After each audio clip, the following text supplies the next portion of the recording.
So good morning class 8 and today I'm going to start new chapter which is chapter 16 reflection of light. Okay, so I hope previous video is help you to understand more about electric current, okay, which is chapter 15. So let us start today new chapter which is reflection of light. Okay, so chapter 16 reflection of light, class 8. Okay, and let us start. Okay, so reflection of light is all about phenomena related to light. Okay, in our daily life we see so many objects around us, like luminous object and non-luminous object. Okay, so let us see what is luminous object and non-luminous object. Luminous objects and non-luminous object. Non-luminous objects. Okay, so whatever the objects are there by which there is a source of light, okay, generated, are said to be luminous object. Means bulb, candle, sun, stars, these are luminous objects who generate light by itself. They are said to be luminous object, and other they are not able to produce light are said to be non-luminous object. Okay, and with the help of luminous object we can able to see non-luminous object with the help of our eye. Okay, so after luminous and non-luminous there is a phenomena which is said to be reflection. Let us see what is reflection. If we say reflection of light is a phenomena in which light strike on the surface of an object and bounce back in other direction, and such a process in which there is a bouncing back of light going on are said to be reflection of light. So the bouncing back of light by object is called reflection of light. Okay, so there are different type of bouncing back. Okay, sometimes light ray of light enter in object, sometime little bit ray light enter in substance, and sometime it isn't able to transfer into it. So on the basis of light enter into a substance, there are three type of objects are there. One is opaque substance, second is transparent object, and third is translucent object. Okay, so an opaque absorbs some of the light and fall on it and reflect the remaining light. Okay, transparent object allow almost all the light to pass through it and reflect very little light. So transparent object do not reflect light because it allow to enter all the ray of light into it. But what about opaque object? Opaque object absorbs all the ray light, okay, and it reflect almost all the remaining lights. Okay, and what about a smooth and highly polished surface? They are the shining stainless steel surfaces, and a mirror reflect almost all the light fall into it. If ray light fall on a polished surface or mirror, each and every light ray reflect, okay, back. Now let us discuss about regular or diffuse reflection. Just I want to draw a process. You can see just what is reflection. See, this is an object. We can say that this is an object, okay, by which ray of light going to strike into it. Okay, so see, this is incident ray I, okay, reflect, or we can say strike on the surface of an object, and then after bounce back into a direction, and this is said to be, so bouncing back ray is said to be reflected ray, and incident ray which strike on the surface, they are said to be incident ray. Okay, and there is a normal ray just between the it is a bisector of incident ray and reflected ray. So because the angle form are always equals to r. So whatever the angle of incident in a reflection of light, there is also angle of reflection is there. So whatever the angle of incident which is equals to angle of reflection in a such a process. Okay. After this, let us talk about regular or diffuse reflection. So this is the pictorial representation. This is the pictorial representation of the reflection of light. Okay. Then after regular, what do you understand by regular? What do you understand by regular reflection? Let's see what is regular reflection. Whenever incident ray strike on a smooth or a plane surface, then it is said to be regular. Then it is said to be regular reflection. But whenever diffuse reflection, okay. So diffuse reflection. Whenever incident ray, whenever ray strike on irregular path, irregular plane, okay, curved plane, then the reflection is said to be diffuse reflection. Okay, so it is all about the surface. If a surface is smooth, then it is said to be regular reflection, or if the surface is rough or irregular, okay, they are said to be diffuse reflection. Okay, you can see figure also in your book. Okay. So first of all you need to understand the process of diffusion over there. Okay, so what about the process of diffusion? It is all about that there is an incident ray which strike on the surface of object by some angle, and then after striking, this incident ray bounce back in another direction, and whatever the bouncing back of ray are said to be reflected ray. Okay, and there is a normal line, okay, situated at a point of intersection. Okay, and whatever the angle of incident which is equals to angle of reflection. So these all things combine in a laws of reflection. When we talk about laws of reflection, see, laws of reflection, first law, there are the two laws of reflection are there. First law, incident ray, reflected ray, and normal all lies in a same plane. You can see same plane. Okay, all lies in a same plane, or we can say all meet at a same point, isn't it? This is the point of intersection, or this is the point of interaction of incident ray, reflected ray, and normal. Okay, so this is the first law of reflection. Let us talk about second law. Second law of the angle of incidence is always equals to angle of reflection, isn't it?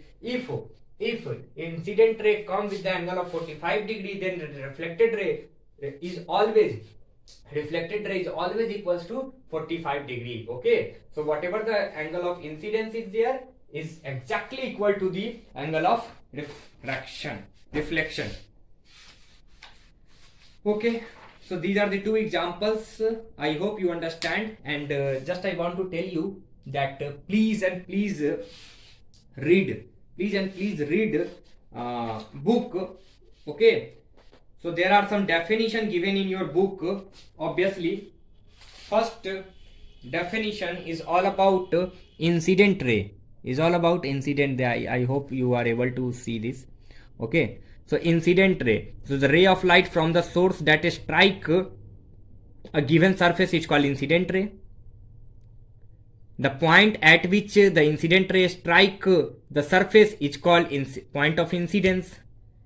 The perpendicular to the surface at the point of incidence is called normal, and the angle between the normal and the incident ray are said to be angle of incidence, and the ray of light that get reflected by the surface at point of incidence is called the reflected ray. So, and there are also the angle between normal and reflected ray are said to be angle of reflection. So these are the definition given in your book by which you can write down the definition of all these terms. Okay, so first of all, whatever the ray come from a source on an object, they are said to be incident ray. Okay, and whatever the angle between normal and incident ray are said to be angle of incidence. Okay, whatever the bouncing back, whatever the reflected ray are there, okay, they are said to be reflected ray. Okay, bouncing back of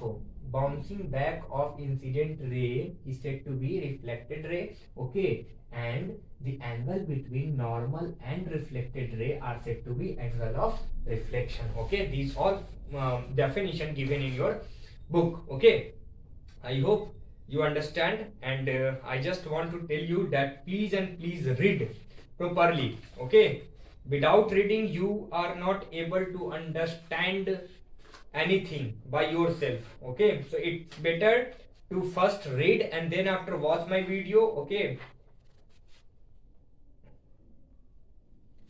so next topic is location the image formed by a plane mirror. Okay, see, the same distance behind the mirror as the object is in front of it. Okay, if you go closer to the mirror, you found that as much as close you are, the figure or image of your is as much as closer. Okay, and if you go far and far away, okay, then image form also in a distance. Okay, so whatever the distance between mirror and you object is equals to the distance between mirror and image. Okay, these things you need to understand. Okay, so that we can say that a plane mirror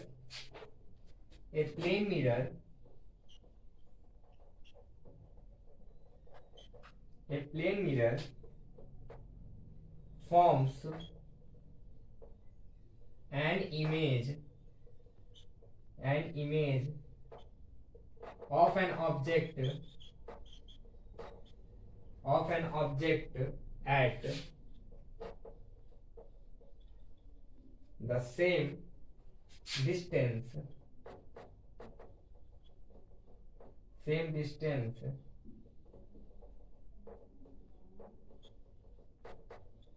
behind, wait just a second,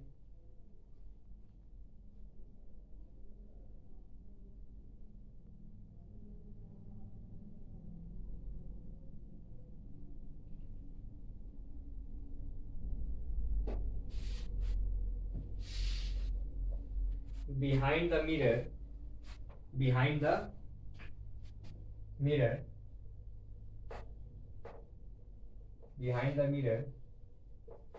as the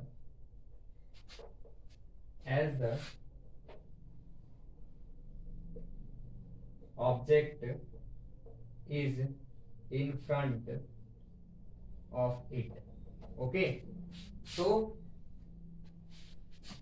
if this is mirror, if object is there, okay, having distance of r, okay, this is object and this is mirror, then obviously same distance image formed into mirror. Okay, into mirror. Okay, this is why if you walk toward a mirror, your image in the mirror also walk forward. If you move back, the image also move back. Okay, go and observe this. Okay, with mirror. Now the next term is lateral inversion. Lateral inversion.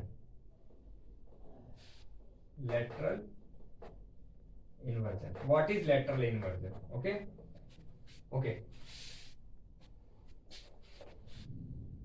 So when you raise your left hand, what will happen? You observe that your mirror showing the image in which your right hand is raised.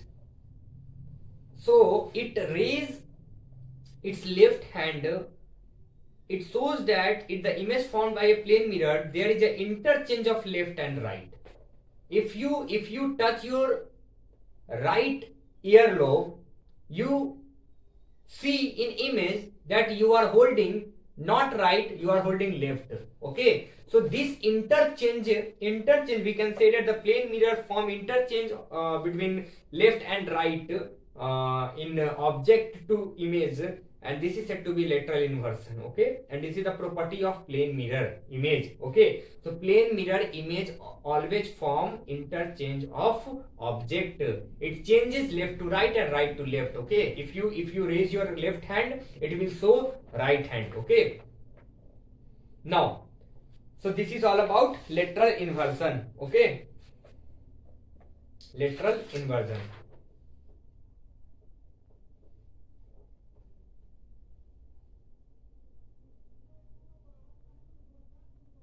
Okay, see,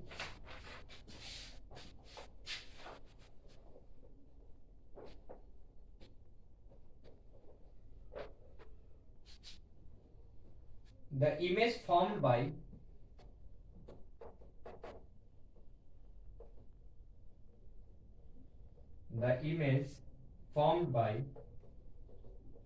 a plane mirror is virtual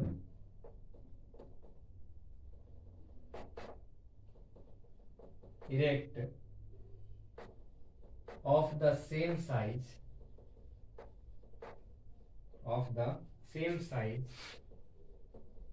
as the object, as much behind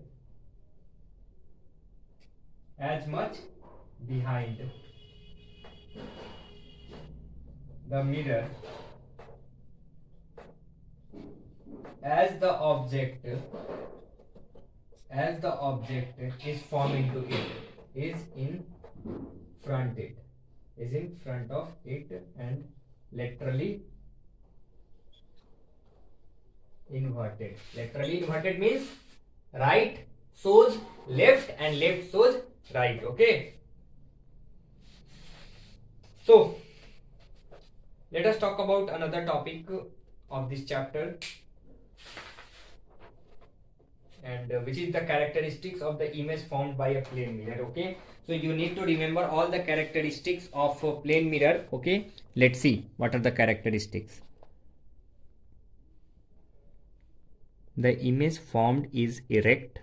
Second, the image is of the same size as the object, means size remains same. The image is laterally inverted, that is, the right side of the object appears as the left side of the image. The image is as far behind the mirror as the object is in front of it. The image formed is virtual, and that is, it cannot be caught on an screen. Okay, you can see also a figure formed by a plane mirror. Okay,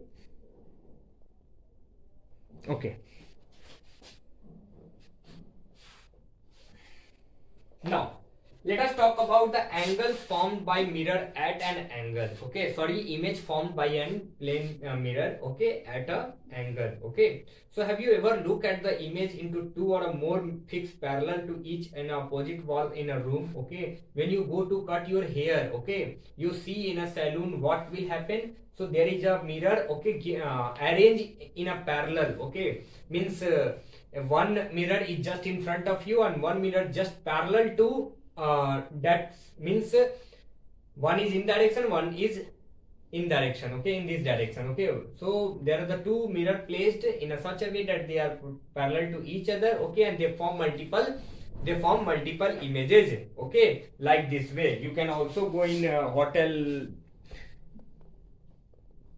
you can see this. Okay, so multiple images formed by a parallel mirror facing each other. Okay, so for example, in a barber shop, you can see a large number of images, and this is because the image formed by one mirror serves as an object and other mirror, and so on. It will going on. Okay. Okay. So it get many images of an object because the image formed by one mirror act as an object for the second mirror, isn't it or not? So first of all, first mirror form image of an object, and then second mirror form the image of first mirror. Okay, so first mirror behaves like an object which is available in front of second mirror, and this process is going on and able to form a multiple, and this phenomenon referred to as a multiple reflection. Okay, and this is a continuous till the no reflection by the either the mirror is possible. Okay, and such a process is said to be multiple reflection, in which multiple images can be formed by a mirror who place in a parallel to each other. Okay, and the number of the image formed by a mirror at an angle theta, okay, the given formula, and there is a formula over there. Okay, we have to write down that formula. Okay, let's see what is the formula. There is a formula n is equals to 360 upon theta minus 1. Okay, so there is a formula n is equal to 360 upon theta minus 1. Okay, by which you get multiple images formed by a mirror at an angle. Okay, by this formula, if theta is 90 degrees, then the number of images is 3. If theta is 60 degrees, the number of images is 5, and if theta is 30 degrees, the number of images is 11, or if theta is 0 degrees, then the number of images is infinite. Okay, so this is all about this formula, that the number of images is n, then it can be calculated by 360 upon theta minus 1. Okay, we have to just put the value of angle, okay, by which images are going to form, and then after we can find out the number of images. Okay, so this is all about multiple reflection. Okay,